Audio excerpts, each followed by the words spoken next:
الحمد لله أكرم القرآن وعلمه البيان، الشمس والقمر بحسبان، والنجم والشجر يسجدان. أعوذ بالله من الشيطان الرجيم. بسم الله الرحمن الرحيم. إنا أعطيناك الكوثر فصل لربك وانحر إن شانئك هو الأبتر. وقال تعالى: قل إن الصلاة ونسكي ومحياي ومماتي لله رب العالمين. قال رسول الله صلى الله عليه وسلم: بني الإسلام خمس، شهادة أن لا إله إلا الله وأن محمدا عبده ورسوله وأقيموا الصلاة وآتوا الزكاة وحج وصام رمضان. صدق الله العظيم وصدق رسوله الكريم. বর্তমান সময়ে আমরা যে মাসটির মধ্যে রয়েছি, এই মাসটি হলো মাহে জিলহজ মাস। এটি হজের মাস, এটি কুরবানির মৌসুম।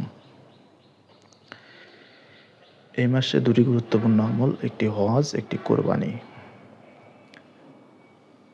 কোরবানির আমলটি হযরত আদম আলাইহিস সালাম থেকে নিয়ে এখন পর্যন্ত চলে আসছে। প্রতিটি নবী রাসূলের উম্মতের উপরেই এই কোরবানির আমলটি ছিল। আমরা যে কোরবানি দেই, এটি চলে আসছে হযরতে ইব্রাহিম ও হযরতে ইসমাইল আলাইহিস সালামের যে কোরবানি ছিল, সেই কোরবানির ধারাবাহিকতায় আমরা কোরবানি দিয়ে থাকি। আমাদের সকলেরই জানা, আল্লাহ পাকের আদেশে হযরতে ইব্রাহিম আলাইহিস সালাম তার প্রিয় পুত্র হযরত ইসমাইল আলাইহিস সালামকে কোরবানি করার উদ্দেশ্যে আল্লাহর আদেশ পালনের জন্য উদ্যোগ গ্রহণ করেছিলেন। সেই সময় আল্লাহ পাক রব্বুল আলামিন হযরত ইব্রাহিম আলাইহিস সালামের কোরবানি কবুল করে নেন। তার ত্যাগ এবং তার যে আল্লাহ ভীরু, এটি কবুল করে নেন এবং হযরতে ইসমাইল আলাইহিস সালামের জায়গায় একটি দুম্বা কোরবানি হয়ে যায়। আমরা প্রতি বছরই এই শিক্ষা থেকে, এই ধারাবাহিকতা থেকে কোরবানি দিয়ে থাকি। কিন্তু একটি বিষয় লক্ষণীয়, কোরবানি আমাদেরকে শিক্ষা দিচ্ছে হালাল টাকা ছাড়া কোরবানি যেহেতু হয় না, সেহেতু আমাদেরকে শিক্ষা দিচ্ছে সুদ, ঘুষ, দুর্নীতি, চাঁদাবাজি ইত্যাদির টাকায় কিন্তু কোরবানি যেমন হয় না, আমাদের সার্বিক জীবনেও এইসব টাকা, হারাম টাকা থেকে, হারাম উপার্জন থেকে বেরোত থাকার শিক্ষা দেয় কোরবানি। এই কোরবানি আমাদেরকে শিক্ষা দেয় এটি শুধু একটি নিছক একটি পশুর উপরে ছুরি চালানো নয়, বরং আপনার মনের পশুত্বের ওপরে ছুরি চালানো। এর মানে হচ্ছে আমার দ্বারা কোনো অন্যায়, দুর্নীতি, পাপাচার, দর্শন, খুন, হত্যা, রাহাজানি, মানুষকে ঠকানো, গীবত, পরশ্রীকাতরতা, পরনিন্দা, পরচর্চা ইত্যাদি কোনো ধরনের অন্যায় কাজ আর হবে না।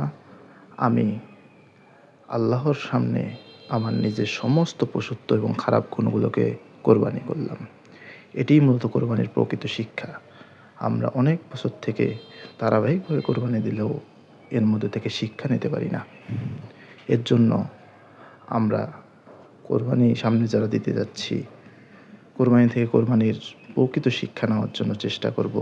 অহংকার, অহমিকা, পরশ্রীকাতরতা, লোক দেখানো, কোরবানি, লোক ঠকানো সহ সমস্ত মন্দ কাজগুলো কোরবানির মাধ্যমে ত্যাগ করার চেষ্টা করব।